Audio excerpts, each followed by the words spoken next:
Hello everyone, welcome to Back to School Night. My name is Erica Jacob. I will be your child's 6th grade math teacher. In addition to teaching 6th grade, I also teach 8th grade math and I am a 7th grade advisor. And I'm also excited to offer the scrapbooking elective. This is my second year at Wardlaw and I'm thrilled to be back in person, and it's great to see the kids excited and happy to be back. I have worked several years in independent schools and I've spent most of my time with 6th graders.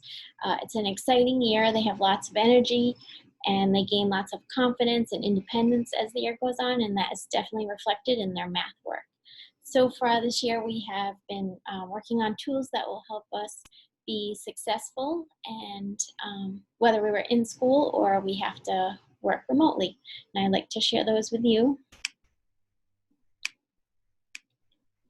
A few things to point out on our 6th grade PowerSchool page is the Welcome to 6th Grade tab.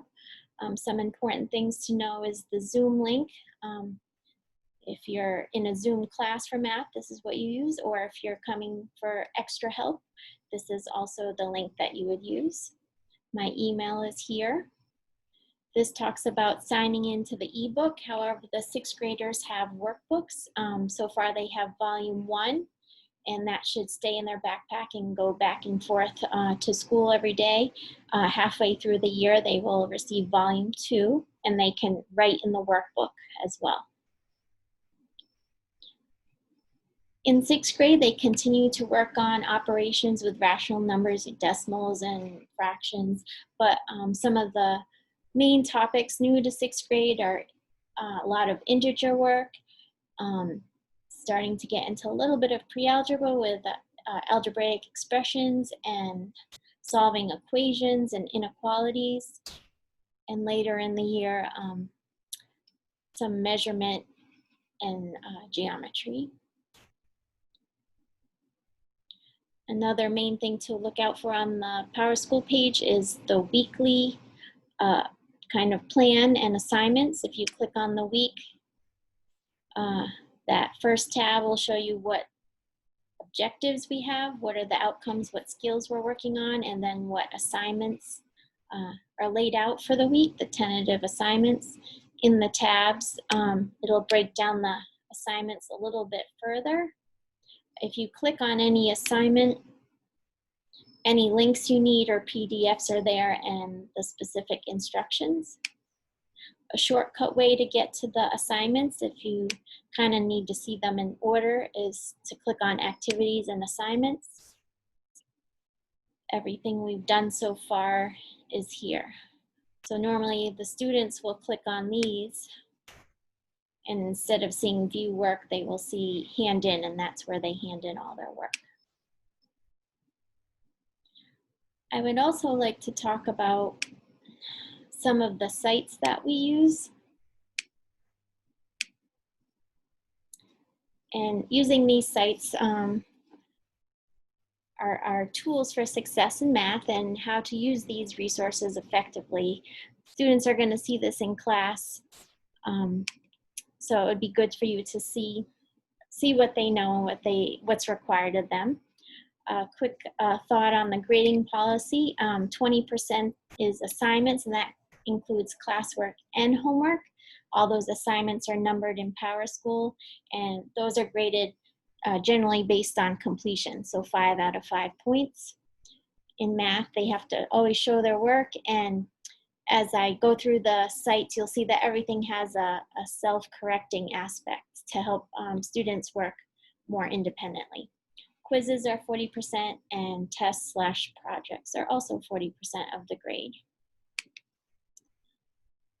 So I will often talk with the kids about being resourceful and how they can use these to kind of work more independently. So we will go through those.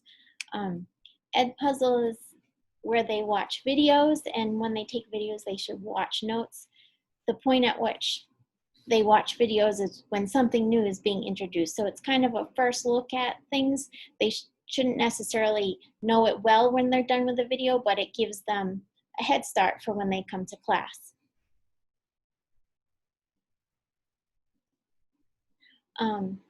It's important for them to Some videos are made by me, but some are just videos that I find that work well with what we're doing.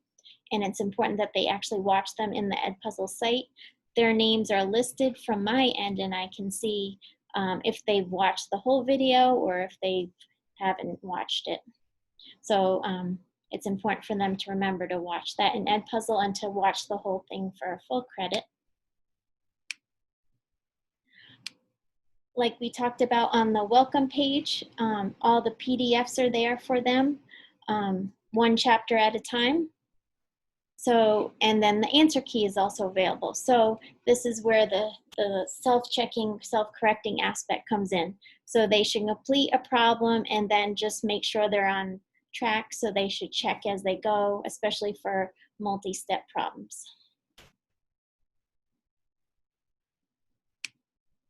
Next, we have IXL, and the best way to use IXL effectively is if you get something incorrect, if you scroll down, oops, they will explain the correct way to do something. So that will help them to avoid doing extra problems. It'll kind of give them guidance and some direction to the right path for solving problems. We will also use Delta Math. This is a great site because there's an option, or if you do get something incorrect, they will lay out the steps for you.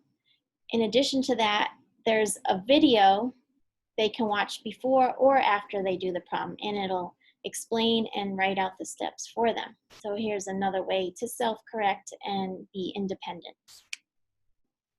Checking work in PowerSchool is also important. For example, if you look where the grade is, there's a little talk bubble on the side. If you click on that, comment will come up. And comments will be there sometimes yes, sometimes no. And regardless of the grade, if they have 5 out of 5, it's also good to read the comments and get feedback on something they do well. If they see that their assignment is not to full credit, it gives them the reason or what they can do to bring it up to full credit. So checking in on those things in Gradebook in PowerSchool are very important. As the year goes on, I encourage students to be resourceful and use all the tools that are available to them on PowerSchool. This helps them to be more independent and to see if they can answer their own question instead of reaching out. They might be surprised that they can do that. If they're unsure of something, it's good for them to be a good self-advocate and ask for help. And when things are a little bit harder, to practice resilience and keep at it. If your child needs extra help or wants opportunities to do more, they can make an appointment during a flex period, a study hall, and I will also have some time available after school once they get home over Zoom from 3:15 to 4. And here is my contact information, ejacob@whschool.org. Please reach out to me if you ever have a question or you need help assisting a child at home. I am happy to work with them and meet them at where they are. So that might mean boosting their confidence and helping them feel confident with what we're doing in class, or they might be ready for more.